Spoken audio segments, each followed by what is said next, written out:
Hello, here's Ascent. It's Blue. We're going to do a war recap against our very close war against Mega Fighters. It was a tie, and we won by, just not even a full, well, a couple percent. We've had closer, but, that's cutting it really close. They were really great attackers, and they did really well. Most of their bases were set up quite nicely, but I'm not quite sure about this one. I think that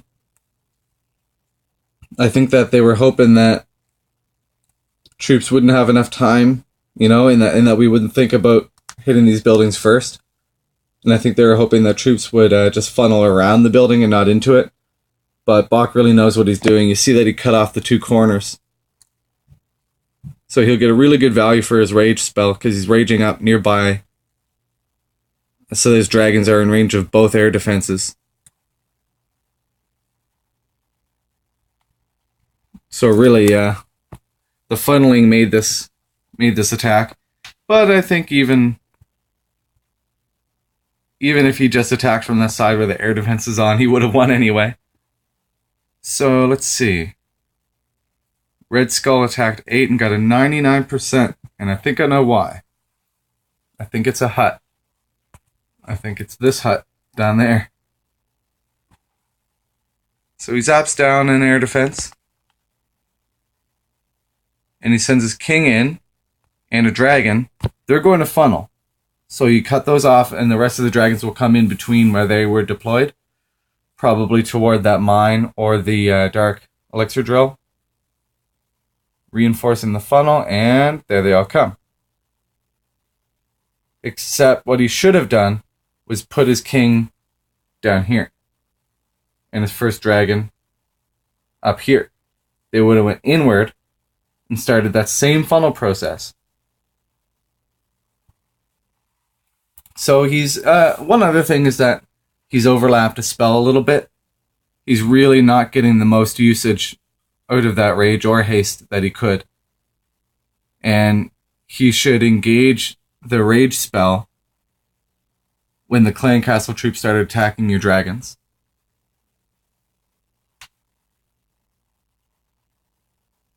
And he's also suffering due to the air sweeper.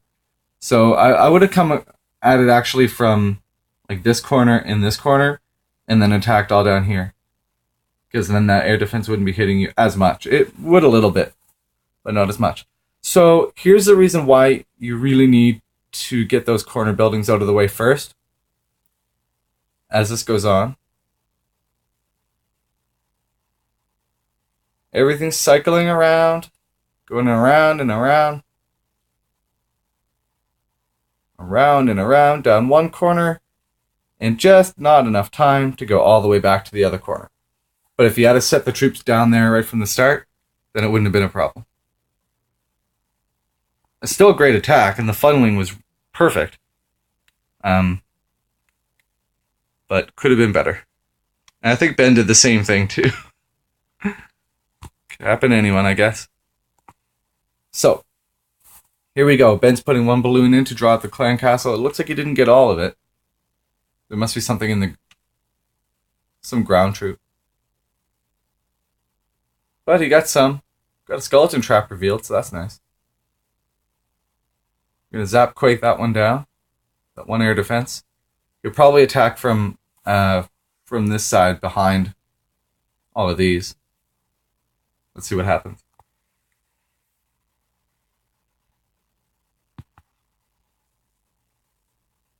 So we got a couple troops left over from the clan castle kill too, so that's nice when that happens.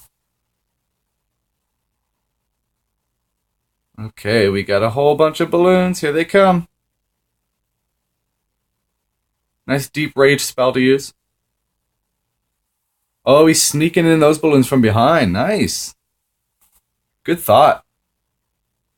When you have a defense engaged with something else, and you can sneak in another building to take care of it, why not, right? Good thinking.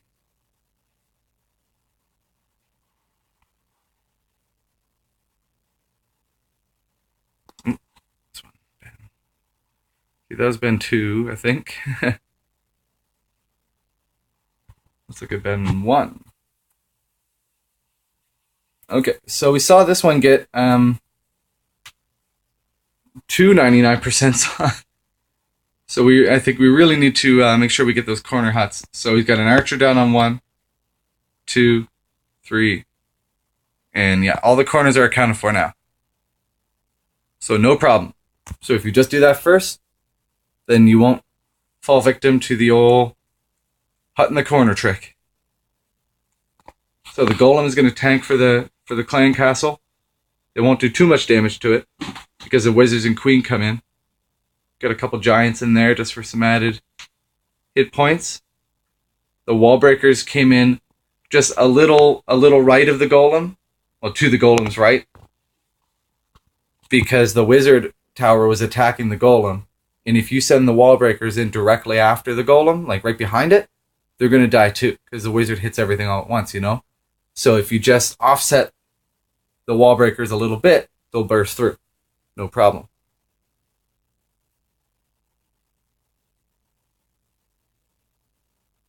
And from then, wow, he had eliminated a lot of the defenses already. So his balloons didn't have too much of a problem. So he's just going to zip them closer with the haste spell. And we're just on cleanup now. Perfect. So great attack, and really great job getting the corner buildings out first. It's really important to do. Cody got a 3-star here. Okay, so another lava loon. His lava hound's only level 2, but you'll see what it can do. It still works. So we got that cannon down too. Nice. So this base doesn't have any corner buildings. And that's smart because the corner buildings just make it really easy to lure the clan castle away. I would have used that poison a little sooner, but he spread his minions out really well. And right after the minions were done, they're going to continue deeper into the base, right?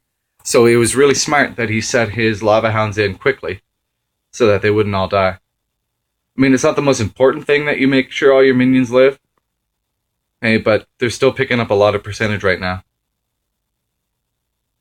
And especially on a base like this where your lava hound might not pop into pups that really help clean up, it's good to make sure you have some cleanup troops still alive.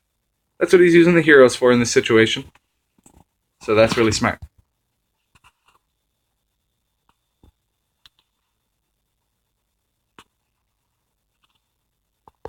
I think, yeah, we're just on cleanup now. The king's going to go inside now because the queen had done so much work on the outside, it didn't leave him any other choice but to attack inside.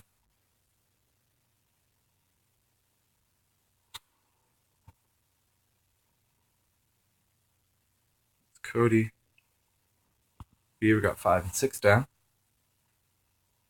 So interesting base here, except this kind of L-shaped base, I wouldn't go with that because it really isolates everything, you know. All these rooms, these defenses down here, are completely inactive right now. So you can really concentrate your forces. So you see how Beaver used these wizards over here to take off some corners, and these wizards over here to take off some corners, which encourages all the Valkyries to go inside. That's the easiest way to describe funneling, is just square up to a base like this, and then cut off 2 corners, then hit between them. It's the simplest thing, but I think it's really hard to teach people that, and really hard to get them to do it, because you raid so much in this game, especially these days where the troops train so fast that they really improve that, you know, that people just build habits. And it's really hard to change your habits once you establish it. And it's like that with anything, you know. Imagine if you bite your fingernails. Someone told you to stop. Just because they told you once to stop doesn't mean you're going to stop. Or say you have a really bad diet, but that's what you eat every day. Just because someone told you it's unhealthy doesn't mean you're automatically going to start changing it, right? It takes a lot of time and a lot of practice and patience. So, we show good examples like this, like what Beaver did at the start. He cut off corners here and here, and it didn't leave the Valkyries anywhere else to go but inside. If he hadn't have done it, they would have went all around the outside. And that's probably what this base is trying to get you to do. So if you don't know how to do funneling, then a base like this would be tricky for you.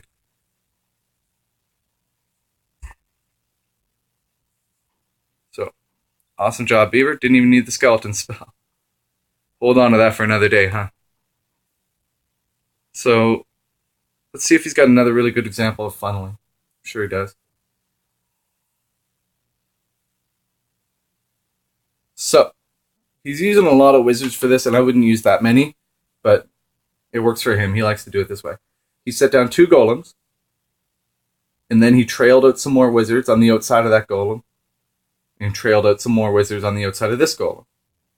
That means he's going to attack from in here. He's going to destroy these buildings, and these buildings, leave these buildings, because that'll attract all his Valkyries and witches in. Otherwise, he would just go all around the outside of the base. Watch this. I haven't even seen this yet, and I know that's what he's going to do. So he sent those wall breakers in because it was a total safe zone. There you go. Valkyrie's inside. Nice early jump spell.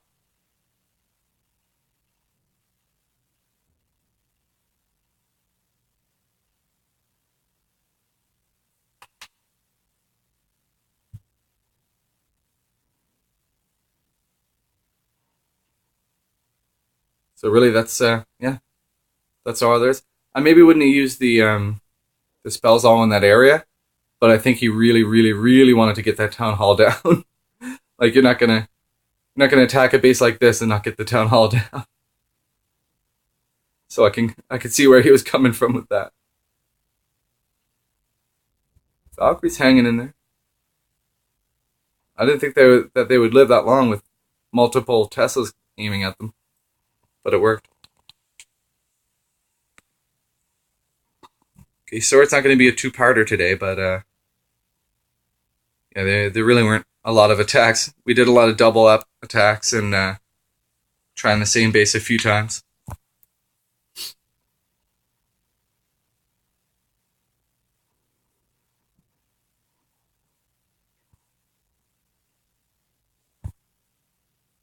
Oh, sorry.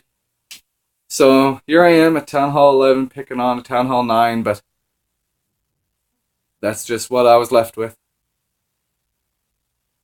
Good opportunity to see a kill squad in action though. So I got my heroes and some bowlers in.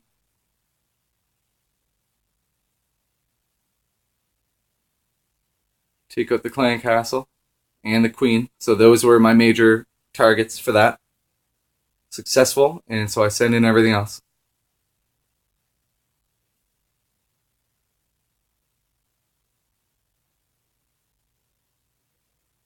There we go. All right, so I guess we're taking a little bit of a break off of war. The 3 times event was pretty successful for us. We were kind of spotty with a couple wars. I put in some people that I wasn't too familiar with, and maybe I shouldn't have done that. But I think we're doing okay anyway. We only lost 2 during that time. So yeah, I really want to get some friendly wars going. We have a lot of new people, so I want to test them out, see how they do. And yeah, some people are really eager to show what they can do. So yeah, I really want to make that happen. And maybe we'll start up another war on Sunday. Let's try that. We'll see how it goes until then. Bye, everyone.